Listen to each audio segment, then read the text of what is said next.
Hello everyone, कैसे हैं आप सब लोग। आई होप आप सब बहुत अच्छे होंगे और बहुत अच्छे से अपने एग्जाम्स की प्रिपरेशन कर रहे होंगे। आप लोगों की प्रिपरेशन को बूस्ट अप करने के लिए हम लोग लेके आए हैं ये रिवीजन सीरीज, जिसमें हम सारे चैप्टर्स कवर करेंगे। आज हम जो चैप्टर रिवाइज करने वाले हैं उसका नाम है टाइम ऑफ सप्लाई। इस क्लास में मैं जो नोट्स यूज करूंगी वो बिल्कुल फ्री ऑफ कॉस्ट अवेलेबल है। डिस्क्रिप्शन में आपको एक लिंक मिलेगी, आप उस लिंक पे जाके इन नोट्स को डाउनलोड कर सकते हैं। अब चलते हैं हमारे टॉपिक की तरफ। चैप्टर का नाम है टाइम ऑफ सप्लाई। सबसे पहले हमें ये देखना है कि इस चैप्टर में हमें पढ़ना क्या है। देखो, इस चैप्टर से ना हमें वो मंथ पता लगता है जिस मंथ की जीएसटी या रिटर्न में हमें गवर्नमेंट को जीएसटी पे करना है। ठीक है, हमें वो टाइम पता लगता है जब माना जाता है कि यस अब आपकी सप्लाई हो गई है और यस अब आपको जीएसटी गवर्नमेंट को पे करना है। इस चैप्टर को हम दो पार्ट में पढ़ेंगे majorly. Time of supply under forward charge, मतलब नॉर्मल चार्ज भी कह सकते हो, और time of supply under reverse charge mechanism. Forward charge में भी फर्दर दो पार्ट्स होंगे, time of supply of goods, time of supply of services. Similarly जब हम time of supply under reverse charge mechanism पढ़ेंगे तब भी उसके दो पार्ट्स होंगे, time of supply of goods, time of supply of services.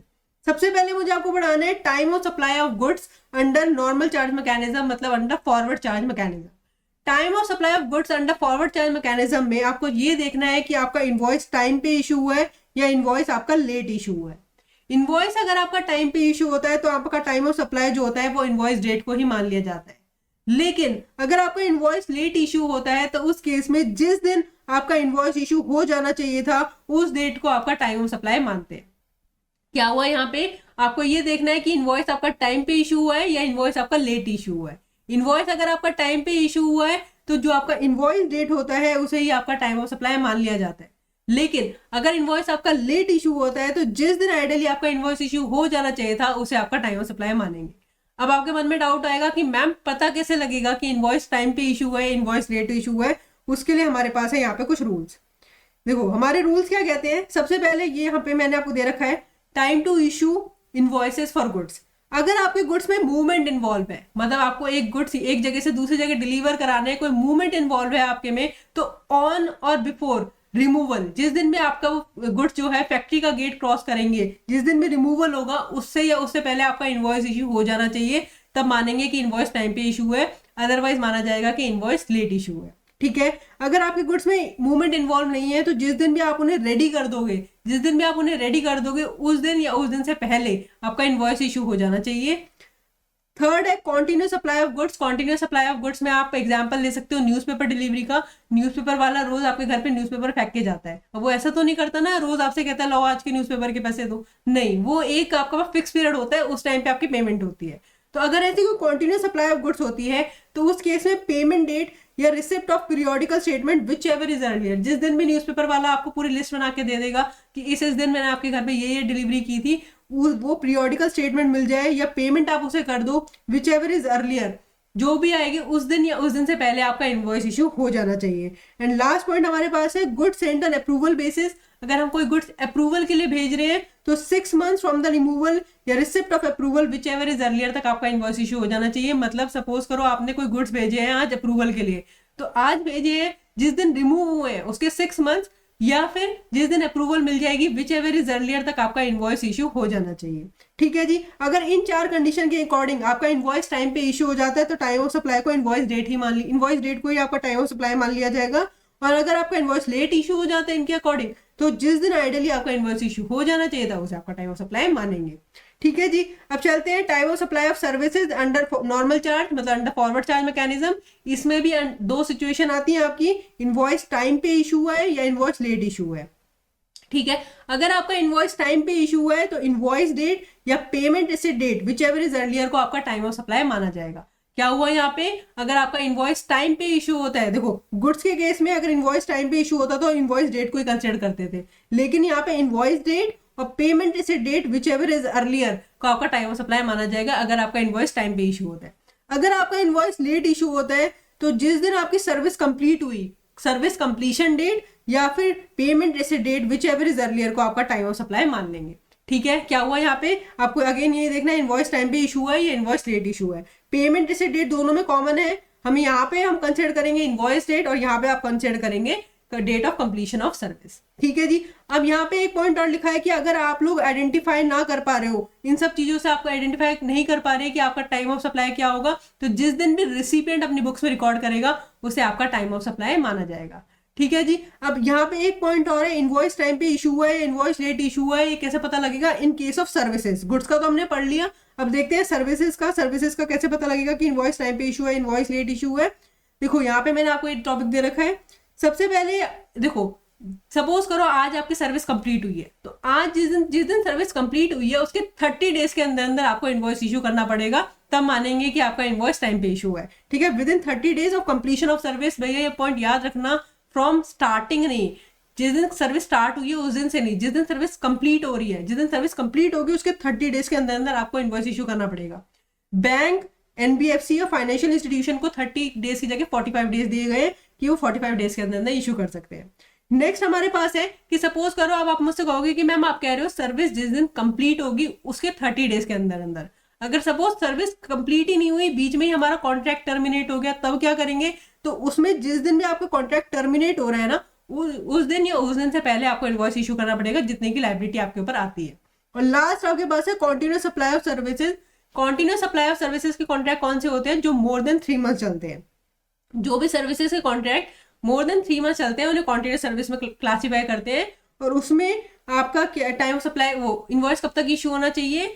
देखो मेरे एग्जाम्पल ऐसे सोचो, मैं हूं और मैंने एक बिल्डर को कॉन्ट्रैक्ट दिया है 10 फ्लोर की बिल्डिंग बनाने का, 10 फ्लोर्स की बिल्डिंग बनाने का कॉन्ट्रैक्ट दिया है। अब मेरा कॉन्ट्रैक्ट कुछ ऐसा है एक बिल्डर के साथ कि जैसे जैसे 2-2 फ्लोर बनते जाएंगे ना, मैं उन्हें पेमेंट करती जाऊंगी। तो एक इवेंट फिक्स है, तो अगर कोई ऐसा इवेंट फिक्स होता है तो उस इवेंट या उस इवेंट से पहले आपका इनवॉइस इशू हो जाना चाहिए।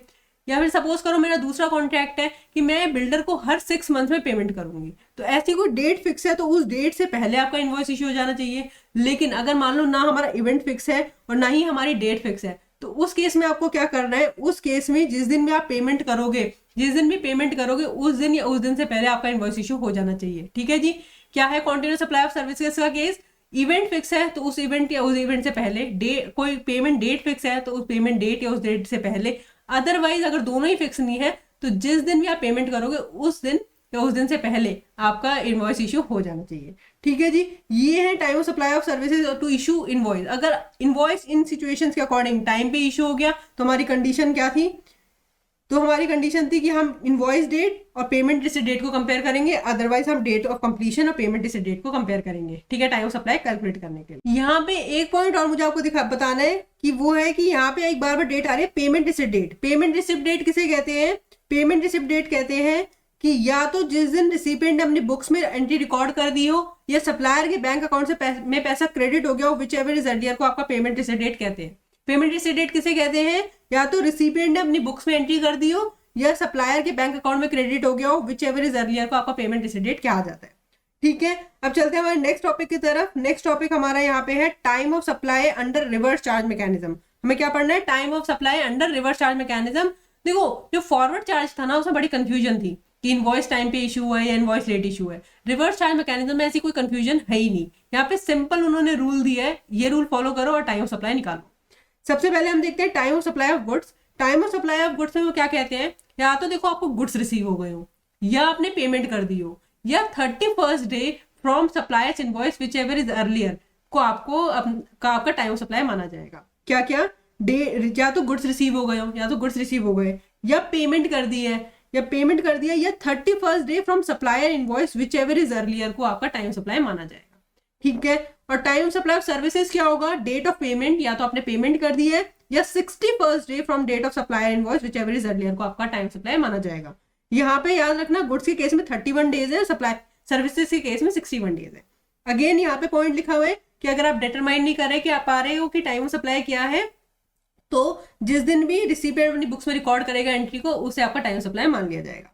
यहाँ पे एक पॉइंट याद और करना, यहाँ पे एक पॉइंट आ रहा है बार बार, ये वाला date of payment. Date of payment किसे कंसीडर करते हैं? डेट ऑफ पेमेंट मानी जाती है जिस दिन सप्लायर ने अपनी बुक्स में रिकॉर्ड करा है या फिर रिसिपिएंट के बैंक अकाउंट से डेबिट हो गया, विच एवर इज अर्लियर। याद रखना जो हमने फॉरवर्ड चार्ज में पढ़ा था उसका रिवर्स है यहाँ पे। ठीक है, जिस दिन सप्लायर ने अपनी बुक्स में रिकॉर्ड कर लिया है या रिसिपिएंट के बैंक अकाउंट से क्रेडिट हो गया है, विच एवर इज अर्लियर को आपके डेट ऑफ पेमेंट माना जाता है।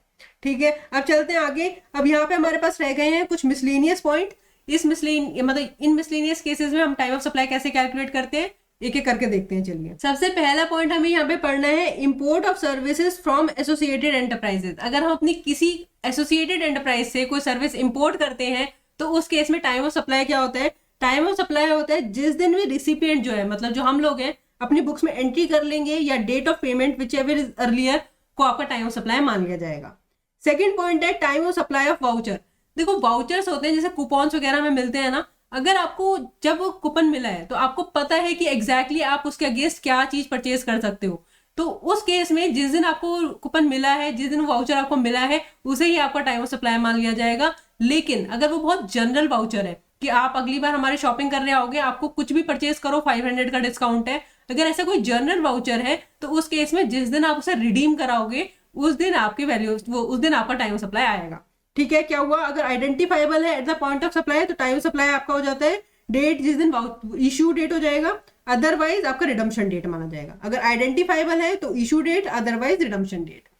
नेक्स्ट पॉइंट है हमारे पास time of supply in residual cases. इसमें पता है क्या है, अगर सपोज करो आपके पास जीएसटी डिपार्टमेंट का एक नोटिस आया और उसके अगेंस्ट आपको कुछ पेमेंट करनी पड़ी जीएसटी की, आपने जीएसटी नहीं भरा था पहले, अब आपको पे करना पड़ा, तो उस केस में जिस दिन भी आप पीरियोडिकल रिटर्न फाइल करोगे या फिर जिस दिन आप एक्चुअल में टैक्स पे करोगे उसे आपका टाइम ऑफ सप्लाई मान लिया जाएगा। नेक्स्ट है आपका time of supply in case of additional value received. देखो, अगर आपको वैल्यू सप्लाई चैप्टर याद हो तो मैंने उसमें आपको बताया था इंटरेस्ट, फीस या penalty for delay payment of consideration अगर हमें रिसीव होती है तो उस केस में उसे वैल्यू ऑफ सप्लाई में ऐड किया जाता है। लेकिन उस वैल्यू का टाइम ऑफ सप्लाई क्या होता है? उस वैल्यू का टाइम ऑफ सप्लाई होता है जिस दिन भी अमाउंट सप्लायर को रिसीव हो जाता है या रिकवर हो जाता है, उस दिन हमारा टाइम ऑफ सप्लाई आता है। वैल्यू ऑफ सप्लाई क्या था? वैल्यू सप्लाई में ऐड करते हैं। और टाइम ऑफ सप्लाई का क्या सीन है? जिस दिन भी हमें अमाउंट रिकवर हो जाएगा या रिसीव हो जाएगा उस दिन हमारा टाइम ऑफ सप्लाई आएगा। नेक्स्ट पॉइंट है कि इफ एडवांस रिसीव, देखो ये वाला पॉइंट ना मैं आपको एग्जांपल समझाती हूँ। सपोज करो कि आपने एक ब्रॉडबैंड कनेक्शन ले रखा है, वाईफाई कनेक्शन ले रखा है एयरटेल का। एयरटेल का आपका बिल आपका आया 1485 का बिल आपके पास आया। आपने लमसम पेमेंट कर दी 1500 रुपीज की और एयरटेल को कहा भैया जो 15 रुपीज एडिशनल पे कर रहा हूँ ना उसे अगले बिल में एडजस्ट कर देना, मैं तो एक एग्रीगेट 1500 की पेमेंट कर रहा हूँ। ठीक है, अब ऐसी जो सिचुएशंस होती थी उसमें ना एयरटेल वगैरह को बड़ी दिक्कत आती थी, ऐसे ये छोटे मोटे, जैसे अब ये 15 रुपए रिसीव हो गए, छोटे मोटे अमाउंट एडजस्ट करने में।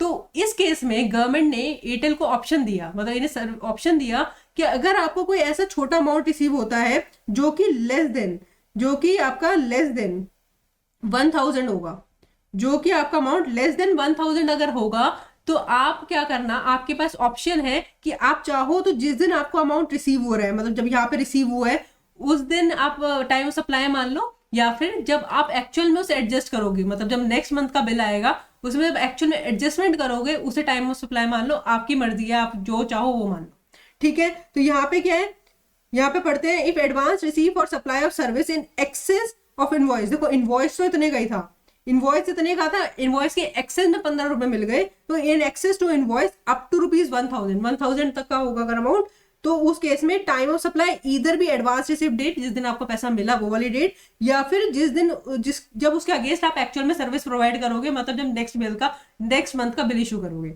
है ना। चॉइस जो है सप्लायर की है, एयरटेल की चॉइस है, वो चाहे तो जो मतलब दोनों में से कोई सा भी ऑप्शन ऑप्ट कर सकता है। ठीक है, अब लास्ट टॉपिक इस चैप्टर के रह गया time of supply of specified actionable claims. Specified actionable claims कौन से होते थे? हमने पढ़ा था पहले चैप्टर में, हमने पढ़ा था कि क्या होते हैं, लॉटरी, बेटिंग, गैम्बलिंग, कसिनो वगैरह, हॉर्स रेसेस वगैरह, वो सब हमारे स्पेसिफाइड एक्शनेबल क्लेम्स होते हैं, उन पे जीएसटी आता है। तो उनके केस में आपका टाइम ऑफ सप्लाई क्या होता है? इनवॉइस डेट, या जिस दिन आपका इनवॉइस इशू हो जाना चाहिए था वो वाली डेट, या फिर payment receipt date whichever is earlier. ठीक है, याद रखना, इनवॉइस डेट, इनवॉइस इशू मतलब जिस दिन आइडली इनवॉइस इशू हो जाना चाहिए था वो वाली डेट, या फिर payment receipt date whichever is earlier को आपका टाइम ऑफ सप्लाई माना जाएगा और उस पर जीएसटी लगाया जाएगा। Now with this we are done with all the topics of this chapter. अब आप लोगों ये जो नोट्स हैं उन्हें जाके आप खुद पढ़ सकते हैं, आपको ये चैप्टर बहुत इजीली समझ आ जाएगा, नोट्स के थ्रू आपको बहुत इजीली याद भी हो जाएगा। ठीक है, आप इस तरह पढ़ते रहिए, आप लोग इस चैप्टर को हर चैप्टर को बार बार रिवाइज करते रहिए, आपका जो जीएसटी ना आपके माइंड में फिट हो जाएगा। ये जो नोट्स हैं बहुत सिंप्लीफाई किए गए हैं आप लोगों के लिए, तो इनका पूरा बेनिफिट लीजिए। ठीक है, अब इस क्लास को एंड करते हैं। Thank you everyone, have a nice day, bye bye.